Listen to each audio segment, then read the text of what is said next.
What's up, guys? It's Coach Gaglione here. This is another edition of the Powerlifting for the People podcast. We got two very special guests today. How you guys doing this morning? Hi. Hi, Coach. All good. Good. So you guys are from across the pond. Can you guys just introduce yourself quick? Just what your name, who you are, and what you got going on right now? You go first. Lyndsay. I am currently training for a meet in January, qualifiers. Just doing that at the moment. All right. And I'm Jack, currently training for the same meet in January, Alan Collins Cup, which should qualify us both to compete in WPC or AWPC Europeans next year. Very cool. So I definitely want to talk about like how training's been going in a little bit, but before we go into that, and either one of you guys could start, but just give a quick background about how you guys got started into fitness, into lifting.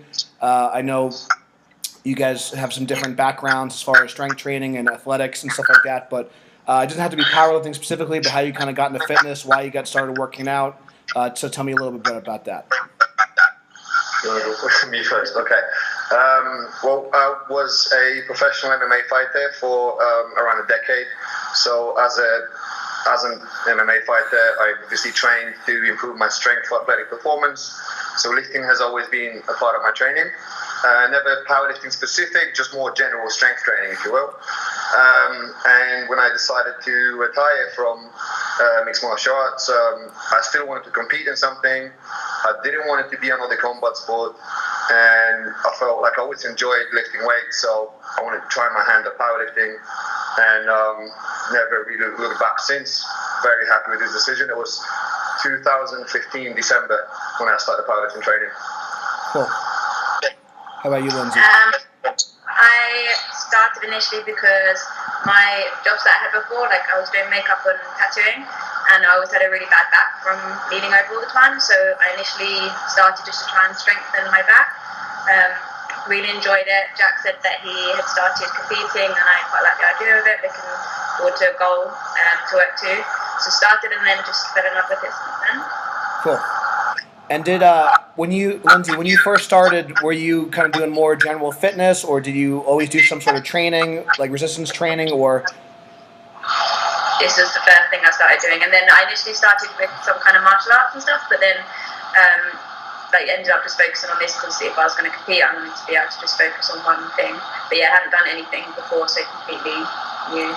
All right, cool. So, Jack, I wanted to kind of go back to you. So, with the MMA training, what are some of the differences? Did you use some squatting, deadlifting, pressing before?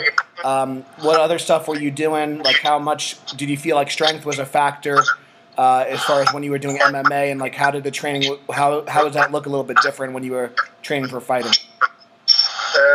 Training for a fight would be different in a sense that strength training would already have more of an accessory nature to it. So, for example, when we were training, we would only pretty much do compound lifts, no accessories to them, relatively low volume, moderately heavy weights.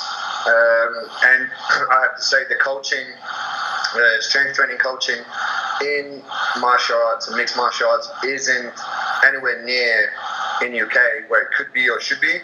So a lot of that was self-taught or coaches that train for other sports try and train you for fight.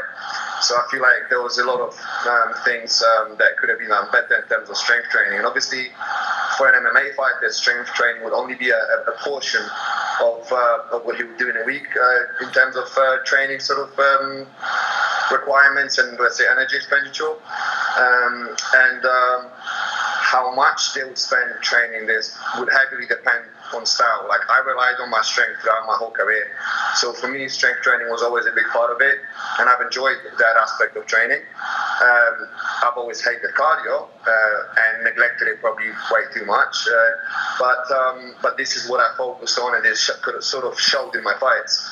Whereas some of my teammates at the time wouldn't do any strength training or very little of it because that's not what they relied on. They relied more on volume, on cardio, on outworking their opponent rather than beating them with strength.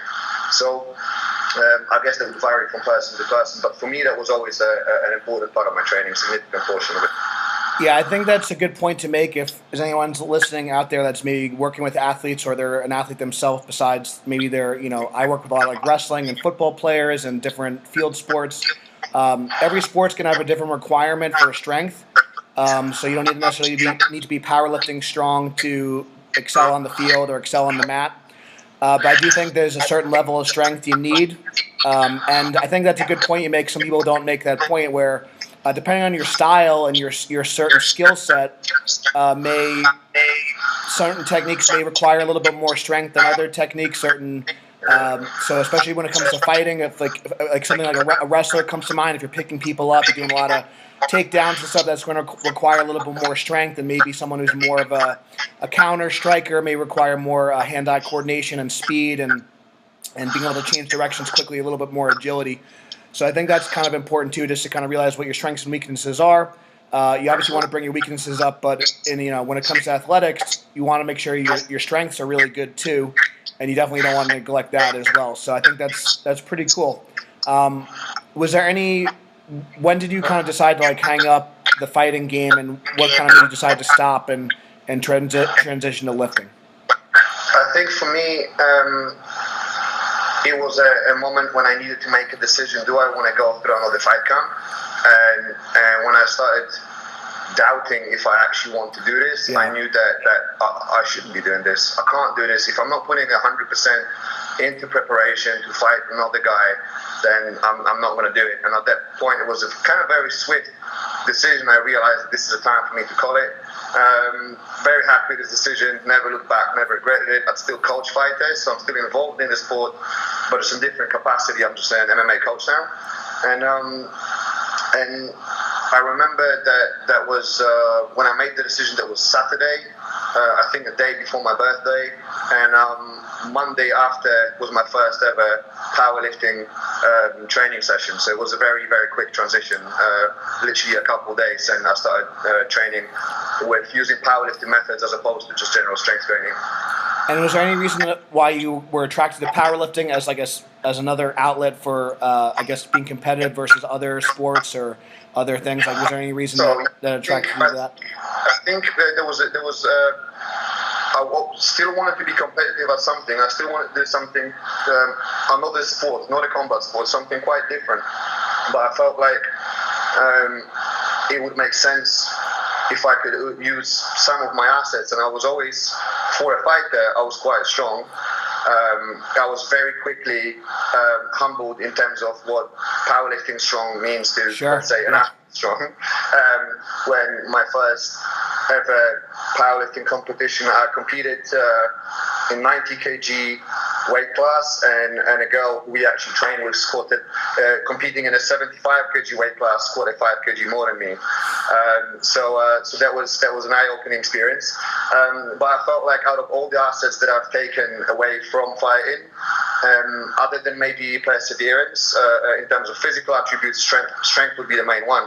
And also I felt like in powerlifting, I could still have a long career and still have a lot of fun with it, right? You can do this, at a very late age. I mean, we've seen people compete on Europeans in their 80s or 90s even. Yeah.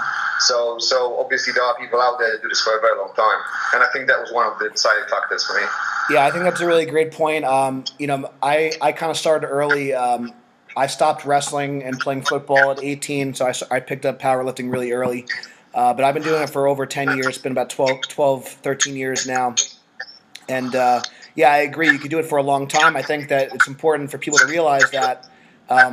Also, don't be in such a rush, because you can do it for so long, and you don't necessarily need to, even if you're making small improvements, cycle to cycle, every couple of months, even if it's just a few pounds, a few kilograms here and there, it definitely adds up, and you don't want to be in such a rush. And there might be periods of time where you're just trying to maintain and kind of hang on, and maybe you're working on technique, or you're trying. I know you guys are working on some different stances and different, positions. So, and it takes some time to work some of the technical stuff out. And that should be that's really important too. So I think the longevity piece is big, and it's one of the reasons why I'm such a big advocate for it, and one of the reasons why we're doing this podcast, why it's called Powerlifting for the People, because it is so scalable and accessible to so many different types of people. And not everyone could get in the octagon or get in a cage and punch people and stuff. I mean, I would say like something like a strongman contest. If the stone is this weight or the log is this weight, if you can't lift it, that stinks. But with a powerlifting meet, you pick your own numbers, pick your own attempts. You could be as conservative or as aggressive as you want, and I think that's a really cool thing. And I think it makes it really scalable for people. So I wanted to go back to Lyndsay, and you said initially you wanted to maybe strengthen your back, just kind of maybe just do things for general health. Was there a point in time where you kind of decided this is something I enjoy doing? Maybe I want to be a little bit more competitive with it, or I just want to maybe train for something other than just general health. Was there like a moment or a point in time where you decided that I wanted to start doing competitions, and what was kind of going through your head when you decided that? I think I knew early on that I wanted to compete because I think that I wouldn't work as hard at it if I wasn't going to work towards something. I really enjoyed learning new stuff, and I think as soon as I started to get some muscles on my upper body, I really liked that. So I wanted to carry on, and I was quite interested just to see how, like, what my body could do. I hadn't done anything like that at all before, so it was just really interesting, just trying to kind of learn everything and seeing how it works. Yeah, and then so what kind of changes were you seeing as far as with adding muscle and stuff, and how long did you take to see some like initial changes when you first started? Upper body, like quite quickly. A couple of months. Yeah, a few months, I'd say. Yeah. How quickly you see the changes? So like a couple of months, a few months, probably a bit of upper body strength and definitely some upper body mass as well. Yeah. And then I think the whole time I'm learning like what's best for my body, or like at the moment I'm bulking a little bit. So since I've started doing that, like I've noticed more changes as well, like with my training. So I think every time because it's all still quite new, every time I'm changing something small, like I'm noticing a difference like almost straight away. Sure. I know there are probably some women listening, or maybe just women out there that are afraid of the scale number going up. But like you kind of mentioned, sometimes when you add muscle, you actually maybe end up looking better, or you're looking more aesthetic.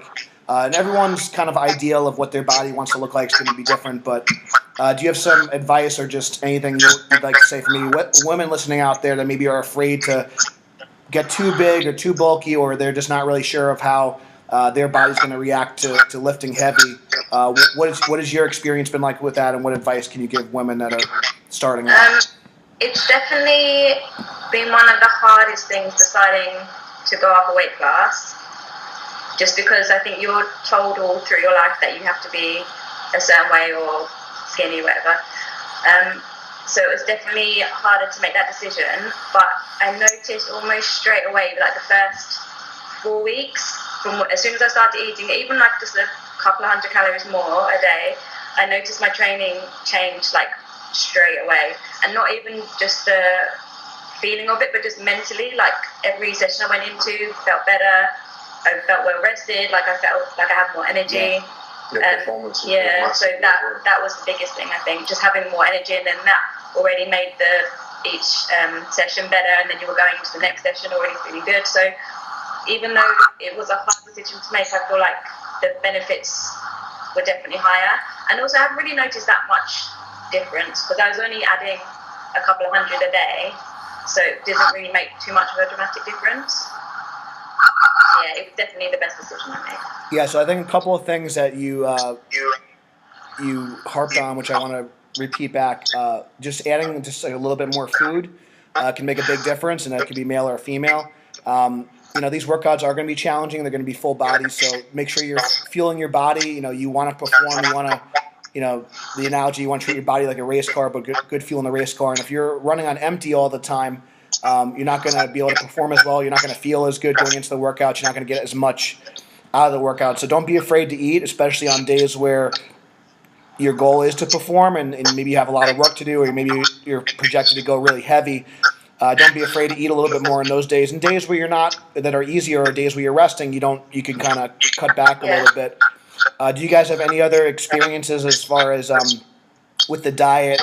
What's been helpful as far as eating wise, or and things like that. You can either Jack or Lyndsay, if you want to expand either one, if you want to. What's helped you the most? The biggest difference lately, and I have to say both to performance and body composition, was doing vertical diet. And we've both been doing this for a while now. We started before European Championships in June, so probably like April, May. And that's definitely the biggest game changer for me. Like for me, when I was fighting, I had somewhat of an unhealthy relationship with food because of how much weight I was cutting weight and everything. Yeah. Exactly. So I would binge after fights and then starve myself leading up to a fight. Ever since I started powerlifting, it's been a lot better. I've been trying to eat healthy, essentially, and just stay on top of my calorie intake as I make sure I get enough to actually train and progress. But I feel like with vertical diet, it's been very easy for me to get the calories clean, like clean, healthy food, as opposed to pack up junk food just to make sure that I've eaten enough calories. And with that, obviously, with those more calories, my performance in training has increased. Weights are moving better, I'm feeling better, recovery is better, something like Lyndsay just said. So for me, that was the biggest sort of game changer in terms of diet, for sure. Yeah, and then for those that are not unfamiliar with the vertical diet, that could be a whole other discussion. But essentially, there's a lot of benefits of that. What I try to feed, through. And if you want to check out more information with that, you can check out Stan llfitng and his information. A lot of the calories are going to be kind of driven from like red meat and rice. So for you getting your protein, red meat's got a lot of also nutrients in it that maybe something like a chicken or whatever may not have. And then the rice is just great just to get, like, it's a good clean carb source, and usually it's easy to eat. You digest it a little bit quicker. So that's something that I utilize myself pre-workout, post-workout, and that's really helpful. And if you want to like lean out, I think training for performance is good. So like Lyndsay mentioned before, maybe initially she wasn't really concerned with changing her body, but just by focusing on performance, you could oftentimes see a lot of changes in your body, especially initially, just by focusing on getting stronger and just by fueling your workouts better. So all those things are important to note. And I think also with the vertical diet, just getting those micronutrients in, just making sure your body is like more efficient. So things like the spinach and the carrots and all these other things. So it's not just about just getting calories, but also the micronutrients, the vitamins, the minerals that you need to support training. So things like potassium from the spinach could be big. Making sure you get enough sodium. Sodium's a big one because a lot of people think too much sodium is. A lot of people sometimes think it's unhealthy, but if you're not having enough sodium, that's going to really throw off your workouts also. So cool. So you guys can go one at a time for this, but I want to talk about how is it like training together. And I know, like, what's that kind of dynamic like, and then maybe if you have any advice for people, that are looking to kind of train together. You guys are obviously there's differences in the strengths and abilities and things like that. So, what has that dynamic been like? I don't know if I would still do it if I didn't have a training partner. It's the biggest thing, and I see people training on their own sometimes, and obviously that's their choice. But I just feel like it's just so much nicer with someone else. Yeah. Just mentally, and for cues and squats is great, but just having someone else to distract you or talk you through what you did or anything like it, I couldn't not do it, I think. Yeah, it's hard to sort of quantify it, but definitely a good training partner, I think, is worth the weight in gold. Even when we went to Ed Cohen's seminar, right, he spotted and how we're queuing each other up, and he said how important this is to have training partners that hold you accountable. Yeah. Because one thing is obviously that supporting each other through the lifts or maybe some shittier training sessions because they're not all going to be great. But holding each other accountable, queuing each other up, even simple things like lifting each other off and spotting each other, like that makes such a difference to training. Wrapping each other's knees, like simple technical things, but stuff that, for example, I don't need to worry about the lift off on the bench or getting my knees wrapped on the competition day because I know that's sorted and that's covered, and I don't need to worry about this. I don't need to worry about, let's say, planning out my warm-ups, anything like this, because I've got another person with a piece of paper and everything written down and who's helping me making sure that everything runs on time. So I think it's literally invaluable how helpful the training partner can be. So if you can get a training partner, definitely get one. Sure. Yeah. That's one thing that I don't want to say it's been like lost, and I'm sure it's different everywhere. I've even noticed that at the gym that you guys train at. I've just noticed more and more people are starting to filter in the background of the videos as far as so it's like which is cool, just like kind of like little things I've kind of noticed, but it seems like more people are getting involved with strength training and stuff by you guys, which is great. I think one of the great things about the internet, but maybe also one of the downfalls, is that there are people that it's more accessible, but also sometimes I see also a lot of people that aren't working together and they're kind of just doing their own thing, their headphones around. So I just want to harp on, I do think having a partner or a group that you train with can be really helpful.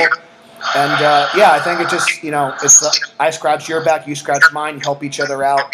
And then there are times in the training cycle where it's hard, and just having that support and someone to help you through the process is definitely really helpful. And it just makes it a lot more fun to do it with someone else. I think those are all great points. So. Especially if it's like a big lift or like a 8 rep max or an AMRAP or a, testing your attempts, and you've got someone shouting at you, like it makes a bit of a difference. Yeah, when you get someone yelling at you, it's a little extra motivation. For sure. I totally agree. And and a lot of times those days are like the most fun. It's higher energy. If you're just kind of doing that alone, sometimes it can be hard to kind of get yourself psyched up and kind of ready to go. That's true. So if someone was maybe on the fence about getting into lifting or doing their first competition, do you guys have any advice for people that are starting out, or maybe some mistakes that you've made when you started? What are some advice for someone that's just getting new into powerlifting and maybe looking to compete for their first meet? I think it was definitely the best thing I ever did. Like, it was so much different to what I expected, and it was just such a nice experience. Just being around like a whole group of completely different people, different backgrounds, but all going through the same thing. And it was and because you're not really, unless you get to the high levels, you're not really competing against other people just for numbers. So it was such a encouraging thing to have other people cheering for you and wanting you to do well. And it's a really great community, and everyone just wants everyone to do better. And it was just a really nice experience. So I would recommend that to anyone just for that alone, let alone any of the training, just to compete. That's such a great environment. Great. I would say the main thing I want to say is probably that there is no bad time to start. I've seen people who, even in my gym, kids who start lifting at 11, and older people who have never touched the barbell or done anything athletic in their life start later in their life, and they're having just as much fun as the other one. And another thing I would say, a piece of advice, probably get a coach, because the progress you make coached versus progress self-coaching. For me, obviously, I can only speak from my own experience. For me, the difference has been amazing, and I think that's definitely a really good move to get a coach. And one mistake that I definitely made early on when I was self-coaching was, and I'm sure a lot of people have been guilty of this, trying to emulate top lifters way too early in my training, trying to lift like someone lifts right now, one of the top lifters, instead of trying to lift like they were lifting when they started, and on their way to becoming an elite lifter. So those would be my main ones. Yeah, I just posted on our Instagram story yesterday. It's very much that iceberg analogy. Like, you only see the surface. So that's how social media is. You see a snapshot, you see like the highlight, but you don't see what's under the surface. You don't see 10 years, 20 years. You just see a little piece, and then so it's out of context, and so I think it's really important that it's hard, but you have to stay in your lane sometimes, and sometimes you have to just focus on yourself and not worry about what someone else is doing. I've been doing this for a long time. It's even hard for myself. Like right now, I'm trying to, focus on health, and, my long-term plan is to get back to my strength, how my strength was when I was a lot heavier. And, it's hard, knowing that, I just know that there's a process, and you got to stick to the process. And if you can do that and be patient, you're going to end up being ahead in the long term. And yeah, a lot of these other lifters, they come and go, and you don't really know what their lifespan's going to be. So, but if you could stay in the game longer, going back to longevity, I think that's the best way. And yeah, if you enjoy it, you want to do it for a long time. Exactly. So don't be in such a rush. So you also mentioned about getting the coaching, so it's a good segue for that. If you guys want to talk individually, but like, what are some of the things that you've felt really benefited you on the program? And then what would you say some of the benefits that you guys have seen since starting doing the coaching?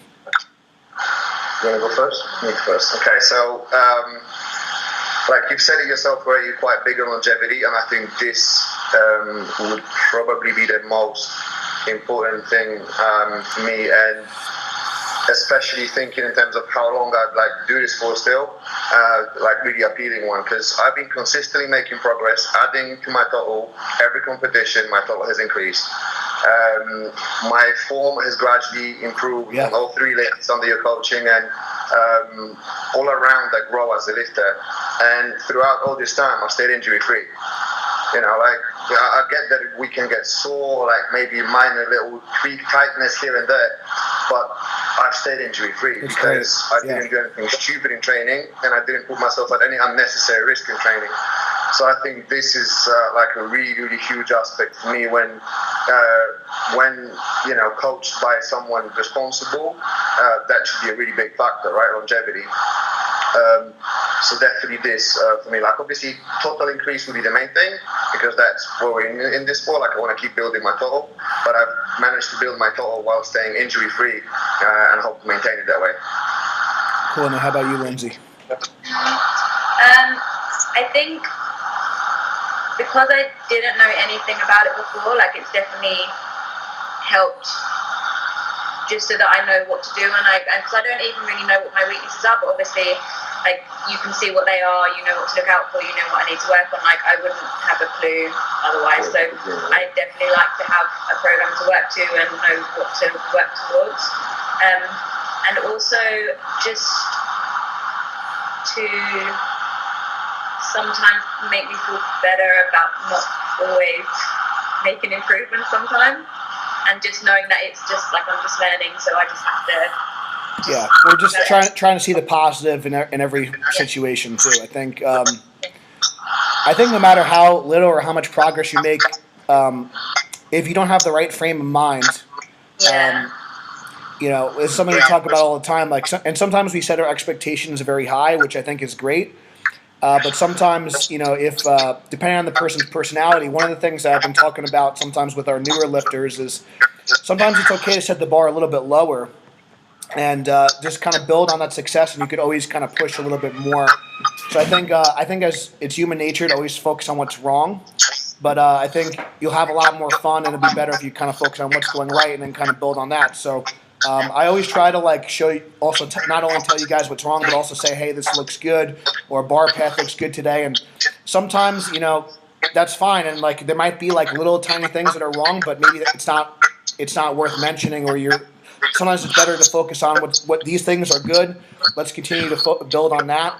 And a lot of times the problems will end up kind of self-correcting themselves if you continue to build on the positive stuff. So I think that's really big.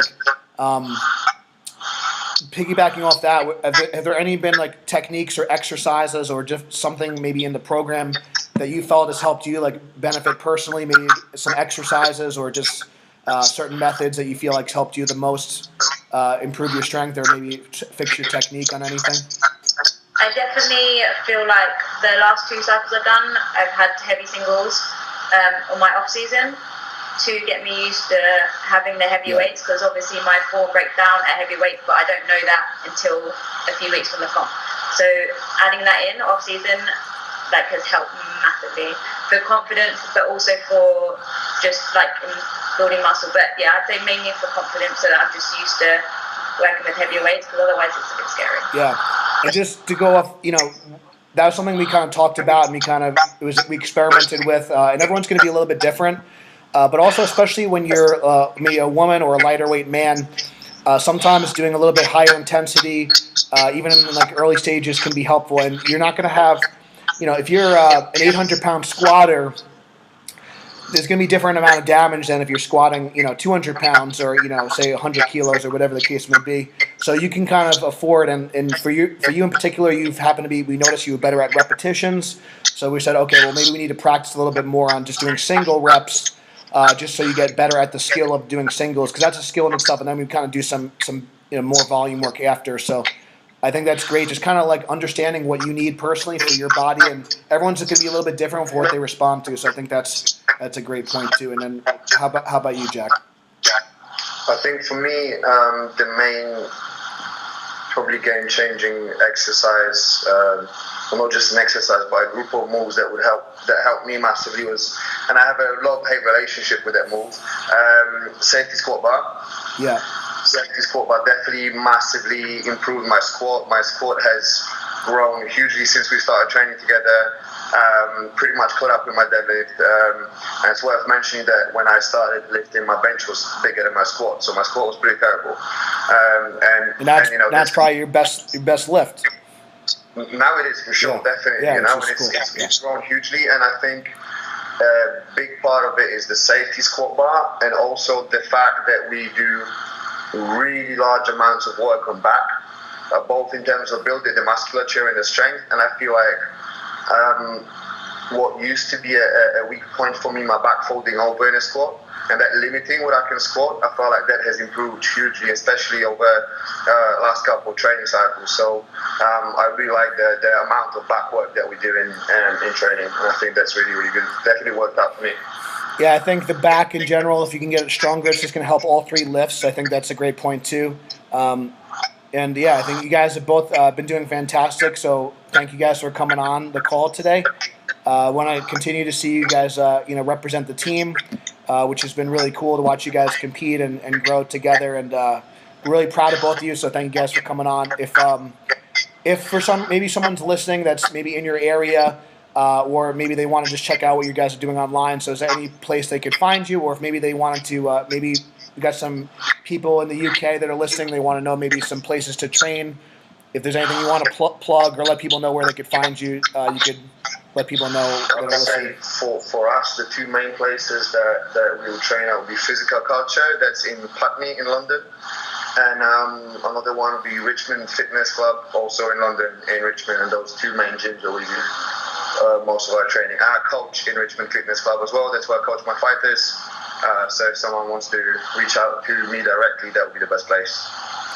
Cool. And then is there any place where if they want to email you or maybe follow you online, would you, if you want to share any of that stuff as well? Instagram handle Jack_T for me, right? Yeah. So that would be probably the easiest way to reach out as well. All right, cool.